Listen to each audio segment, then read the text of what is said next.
Rio is known for its beaches, but it is also a hiker's paradise, with dozens of trails and several peaks to climb. The Pedra da Gavea, which translates as the topsail rock, is one of them. It is an impressive monolith rising 842 meters above sea level, located in the Floresta da Tijuca National Park, a massive chunk of the Atlantic rainforest smack in the middle of an urban area of some 8 million people. The hike to the top is an all-day affair, at least for me it was. Make sure to bring plenty of water and snacks to get you through, and start out early enough in case you get delayed for some reason on the trail. About an hour into it, and I'm already beat. There's at least another 2, maybe 3 hours to go. And from here, starting to get a view of Baja. And here is the trail ahead. It is the second highest peak in the city, even higher than Christ the Redeemer and Sugarloaf Mountain, and can be seen from most parts of the city.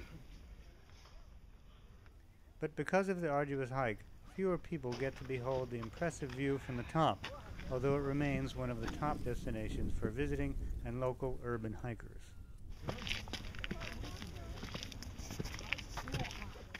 The trail starts out relatively easy, but about 1 hour from the top, people with vertigo may not want to go on. First, there is the spectacular view of the Baja neighborhood west of the peak. Then, what probably appears worse than what it is, a sheer face of rock which can only be climbed by hand and foot. Yes. Paid guides bring ropes and gear for their clients to use, and sometimes let others use them. But don't count on it. As you can see, I've made it. I think it was well worth the effort. Pretty spectacular view, I would say.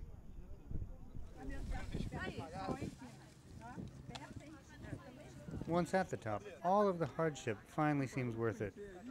It is one of the best views of perhaps one of the most beautiful cities I have ever seen.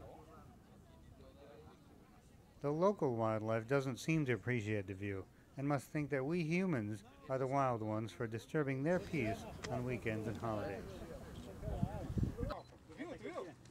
After a few photos to prove we've been here, a well-deserved rest and a snack, the trek down the mountain begins.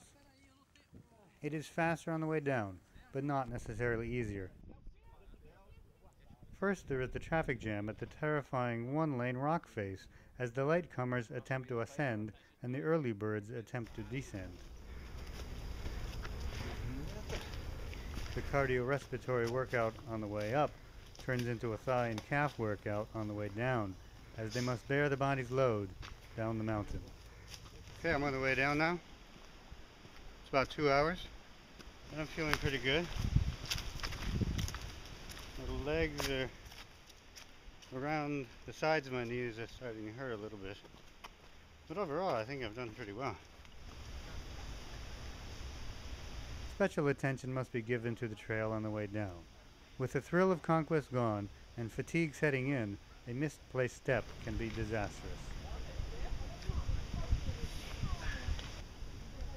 The 7-hour round trip is a rewarding experience, both mentally and physically. But while my brain was ready for the week ahead, my legs still required a few days.